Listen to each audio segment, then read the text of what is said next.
yang ngaji saya, yang seneng saya, jangan pernah kamu mengatakan ada bid'ah yang orang bisa jadi kafir. Bagaimana mungkin orang mukmin yang ke kuburan dan melafadzkan la ilaha illallah kamu katakan kafir? Padahal kalimat ini yang kafir 80 tahun saja menjadi mukmin. Saiki ana wong lafadzno la ilaha illallah mergo salah tempat pinggir patok mbok arani kafir. Kok aneh. Mungkin kafir 80 tahun dadi mukmin iki gara-gara lafadzno la ilaha illallah dadi kafir. Mergo mau salah kali, salah tempat ning pinggir apa? Patok. Gue kan arah cocok nih nganggur, wong sering ziarah gue. Nyatane ya tenan. Cara dene pegawai negeri ora sering ziarah. Iku tapi ora usah muni kafir, gak mungkin lah. Coba kalimat ini itu orang kafir yang 80 tahun menjadi apa coba? Dengan melafadzkan kalimat ini. Mukmin kan? Berarti kalimat ini adalah kalimat penghilang kekafiran. Lalu karena dilafadzkan secara salah dianggap kafir. Hanya karena bid'ah itu tidak mungkin. Makanya sebetulnya Wahabi yang alim-alim itu tidak berpendapat demikian. Saya punya beberapa referensi Wahabi yang alim itu tidak pernah mengkafir-kafirkan orang karena perdebatannya seperti itu. Misalnya ini wis kuwajib. Sebenarnya kalau orang alim itu ya mirip-mirip, entah Wahabi entah tidak mirip. Karena kalimat Wahabi itu kitab terbesarnya itu Ibnu Taimiyah. Ibnu Taimiyah itu punya murid Ibnu Qayyim Al-Jauziyah. Sampai sekarang saya lihat di fatwanya Ibnu Taimiyah itu begitu hormat sama orang-orang kita ini sama. Tapi tahu-tahu lewat penyaduran sana sini menjadi kacau. Jadi kalau balik malah ya sampai nak kepengen gue nikmat batinah seperti tadi yang saya utarakan. Swarga dicipta sedemikian mewah ya demi yang menerima la ilaha illallah. Terus neraka dibikin se-ekstrim itu juga bagi yang nolak. Kemudian dibikin darul pelatihan yaitu dunia ya karena kalimat berarti kalimat itu luar biasa. Wabiha qomatis samawati wal ardu, kalimat ini pulang menjadikan langit bumi berdiam. Lalu sekarang kita bisa ngomong, bisa berpikir, bisa ngadekno BPKB macam-macam. Itu karena kita sendiri apa karena kudratullah? Saya tanya. Karena kudratullah. Kalau karena kudratullah, apa susahnya Allah bikin kemampuan tanah ini nangis, tanah ini susah. Wong podo-podo kowe iso nangis, iso mikir ya mergo kudratullah, ndak karena kamu. Harusnya ya sama, bumi-bumi ini bisa menangis juga karena kudratullah. Makanya bumi ini menangis ketika enggak ada orang yang sujud. Iku ya mungkin. Wong zaman kowe iso nangis ya krana kudratullah, mestine bumi yang kamu katakan benda mati, hakikatnya dengan kudratullah juga sama dengan kita. Mulane tengene kitab Al-Husnul Hamidiyah, kula ngrasa utang tenan di kitab. Dulu saya ngaji 2 tahun kitab langsung. Kitabnya kecil tapi saya ngaji itu 2 tahun. Berkali-kali saya ulang. Itu beliau cerita gini. Dia yang ngarang itu orang alim, kebetulan dia orang India. Memang kelebihannya kitab dikarang orang Arab itu luweh bulat. Wong Arab kan semuanya Islam, karangannya itu standar. Ini dikarang orang India. Tonggo blodor, masjid nyanyi, pada dikarang ulama yang masyarakatnya itu udah karu-karuan. Dia cerita itu gini. Manusia itu punya satu kebodohan, di mana kebodohan itu disebabkan oleh robtul asbab al-adiyah, mengkaitkan sebab sing biasa-biasa. Misalnya gini. Sama saya kita omongin, misalnya ada orang bilang gini. Batu ini nanti itu menjadi ayam. Orang bilang mukhal apa enggak? Enggak, jawab saja. Mukhal. Kenapa bilang mukhal? Karena dikira enggak bisa kan? Enggak, jawab saja. Jawab satu saja. Batu ini menjadi ayam. Kamu jawab mukhal. Alasannya apa? Alasannya enggak mungkin terjadi apa kamu enggak bisa? Sebetulnya karena kamu enggak bisa. Udah. Kalau dekne nyontokno mbah taun ning Indonesia ben nyontokno iku koyo klungsu anak apa biji asem nek ngene derene klungsu. Lau ukhbira dzakar rajul, andai kan orang itu kamu kasih tahu klungsu ini biji asem itu, biji pohon asem itu. Nanti yang kecil ini suatu saat besar. Setelah besar buahnya banyak, tambah besar. Terus orang bilang mungkin. Ketika bilang mungkin itu karena dia bisa apa hanya karena menyaksikan berkali-kali ada kejadian nak klungsu ditandur iku iso dadi gede. Coba sama aja. Karena dia bisa apa karena hanya menyaksikan itu sering terjadi? Hanya misalnya. Artinya zaman dia mengatakan mungkin itu pun tidak memberi kontribusi ikut buat. Ya enggak? Tetap bergantung kudrohnya Allah. Dia hanya bilang mungkin karena sering melihat. Sebenarnya dia enggak sama sekali memberi kontribusi. Lah ya darani mungkin ya ora urun. Paham ya? Lalu kenapa dia kecangkeman terus muni wong wis mati dadi lemah gak mungkin dadi manusa meneh. Lho zaman dadi manusa sing wis ngene iki kok mani dene lara melok gawe. Terus muni mungkin mergo sering terjadi, sering roh, sering bersaksi. Berarti sebetulnya manusia itu pakai ukuran dia mampu tidak mampu apa pakai ukuran bersaksi melihat? Bersaksi. Nah ini kan problem, kita sebagai manusia itu problem. Lalu disebut wakanal insanu zaluman jauh wis goblok aja. Menurut aku nak wis goblok aja.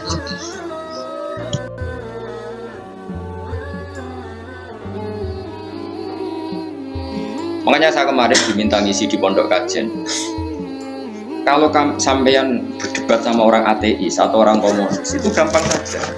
Dilatih begini seperti teorinya Quran. Ya, nanti saya teruskan ini tak ulang lagi ya. Saya ulang lagi. Andai kan nggak pernah terjadi telur itu jadi ayam, nggak pernah terjadi sama sekali. Telur itu jadi ayam. Terus kamu mengasih tahu orang tadi, telur ini loh nanti jadi hewan yang hidup terus terbang. Mesti dia bilang muhal, mau benda mati kok nanti jadi benda hidup yang terbang ngalor ngidul. Berhubung sering terjadi dan dia pun tidak ikut bikin, bilang mungkin. Paham? Saya ulang lagi ya. Berarti dia bilang mungkin karena sering apa? Terjadi dan dia lihat. Andai kan pertama kali nggak ada telur sama sekali yang jadi ayam, terus pengalaman pertama di dunia belum pernah terjadi. Kamu kasih tahu telur ini nanti jadi ayam terus terbang. Orang ini bilang muhal enggak?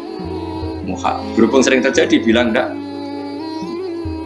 Nah berarti kita nanti bangkit dari kubur gampang saja bagi Allah. Cuma belum pernah terjadi kamu mengatakan muhal. Ya makanya otak kita harus dibenahi. Makanya jogeman percaya ambek yang pernah kita lihat, yang sering kita percayalah dengan akal, tapi akal waras tuh. Karena waras itu serempet tatanannya wangi. Makanya Islam tuh melatih. Qul falillahil hujjatul. Misalnya begini ya, dulu kalau Gerwani atau PKI atau siapa saja, itu kalau melatih anak-anak TK, makanya seorang ulama harus punya kecakapan penjelasan ibanatul ahkam. Itu anak-anak kecil dilatih. Anak-anak kamu terpejam, mintalah apa manisan sama Allah. Ya Allah saya minta manisan, saya minta permen.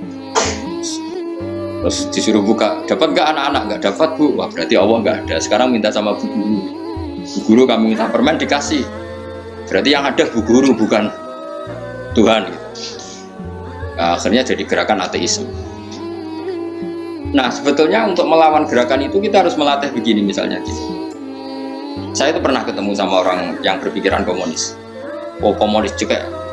Dia nantang saya gini, Pak, pokoknya saya tidak bisa menerima konsep Tuhan sebelum Anda bisa menjelaskan kenapa ada Tuhan.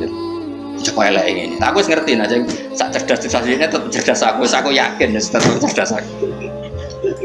Rasanya selain lainnya selama meyakinkan, saya pikir tetap cerdas. Kalau itu kan wong Quran, hanya punya pikiran panjang. Mungkin di antara orang Islam kita ini tidak punya kecakapan menjelaskan. Tapi kalau orang sering baca Quran, apalagi dia ngaji tafsir ya yang waras, pastinya waras. Serapati seneng duit, barang ini penting ya. Kalau seneng duit, mari goblok. Yakin ulama seneng duit, mari goblok. Tak jamin. Umpama alim wis kelas B, kelas C gak bisa, tahqiq gak bisa. Kalau tahu kandani konco kulo, kalau riyen ambek jenengan udah saya kaca akeh. Lah karena apa? Cok seneng duit, bro. Yang dua itu masalah begitu. Orang dua ya lebih masalah kan ya. Maksudnya rasa senang tapi udah terus gak dua. Sekarang saya tanya, Quran itu melatih kita gini. Quran itu sederhana kalau ngelatih tauhid, tapi orang pasti ingat. Kata Allah gini, nggak apa-apa, saya ada Tuhan nggak apa-apa, kamu yang Tuhan. Tapi buktikan kalau kamu Tuhan. Caranya gini. Am khalaqus samawati wal ardi. Ya nggak apa-apa, kamu yang Tuhan nggak apa-apa. Tapi buktikan kalau kamu menciptakan langit bumi. Mereka pasti ya tidak mungkin saya menciptakan bumi, yang saya lahir sudah ada bumi. Yesus lahir sudah ada bumi, nggak mungkin Tuhan. Terus Tuhan membuat pertanyaan kedua, am khuliqu min ghairi syai'. Ya sudah, kalau saya ada Tuhan lalu nggak ada Tuhan, berarti alam raya ini tercipta oleh sesuatu yang nggak ada.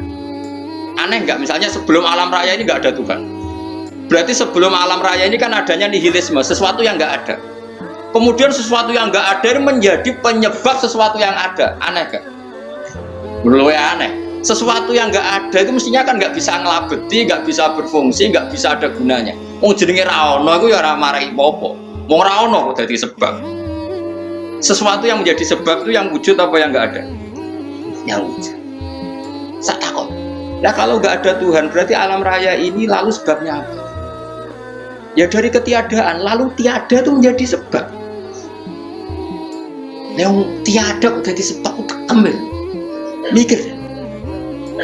Di mana-mana yang sebab itu harus barang yang wujud, nggak boleh tiada kok jadi sebab. Ini kan jadi aneh, sesuatu yang tiada menyebabkan sesuatu yang ada. Sudah, ya pokoknya ronde ini kalah. Tahu kapan tak pikir nganti mati temenang aku ini. Makanya sebetulnya dalam ilmu mantek, pertama itu kita tidak harus iman Tuhan itu namanya Allah, tidak harus. Makanya pertama dikenalkan, sementing kenal Tuhan itu ada dulu. Disebut dat sing wajibil wujud, belum disebut namanya Allah. Allah itu disebut nama Islam, paham ya? Saya ulang lagi, Allah disebut itu nama Islam. Tapi kalau penemuan akal hanya sampai kita ini butuh zat sing wajibil wujud, sing menjadi penyebab semua alam raya ini. Di bahasa Arab musabbibul asbab. Belum menyebut Allah, musabbibul asbab. Islam pun pertama Iqra turun ya gak nyebut Allah. Iqra bismi rabbikal ladzi khalaq, khalaqal insana min 'alaq. Iqra wa rabbuka. Tuhan itu siapa? Yang mencipta. Nah, yang mencipta ini oleh syariat Islam disebut Allah. Tapi dalam logika yang penting gue kenal ono musabbibil asbab. Pastikan bahwa alam raya ini yang wujud pasti disebabkan sesuatu yang ada. Nggak boleh barang wujud kok diciptakan oleh sesuatu yang tidak ada. Yang gendeng ora barbar, barang ra ono mbok sifati al khaliq. Sing gawe langit bumi apa? Pencipta. Penciptane apa? Sesuatu yang tidak ada. Kowe ikhlas diutek ngono kowe ikhlas ta ora? Gak kowe ikhlas ta ora diutek ngono iku. Kowe gelem dadi bodoh iki. Gelem kan? Buatan nikmatmu ini jenis nikmat batin. Mulane sing suwun nang kalimat la ilaha illallah. Wes ana sing bid'ahnallah iku wong nganggur beno sak muni-muni. Tapi kadang memang kita berlebihan. Tahlilan rabar-bar matang puluh dinane rabar-bar muga alasan Gusti sangone akeh tahlil sedih lho sakake penggemar sing keselen sing rantuk sangu ya butuh cep. Sing tok sangu tenang ae wong dene. Lane cara kula niki penting kula utarane. Kowe nek ora cocok tahlilan 40 dina, wis ngomong ae kira cocok model harinya. Tapi ki aja menolak kalimat la ilaha illallah iku disifati Kanjeng Nabi kalimat thayyibah. Wong Nabi nyifati thayyibah, kalimat yang suci kok nyifati bid. Soal kira cocok wong sebut. Jelas kamu bilang saja wong mati wis sangu amale lha kok didongakno barang. Nek kowe pengen ndonga ora usah ndonga. Ya ora usah biasa. Kula lah mbok dongakno ya ora seneng. Gak meyakinkan. Karo dene mlebu swarga butuh dongamu ora ono swarga fadhole pangeran aku dongan. Ya tapi kowe donga aku ya seneng. Senenge ya semau lah timbang nyanyi-nyanyi rame-rame sak kok ngono. Mandi ora pokoke.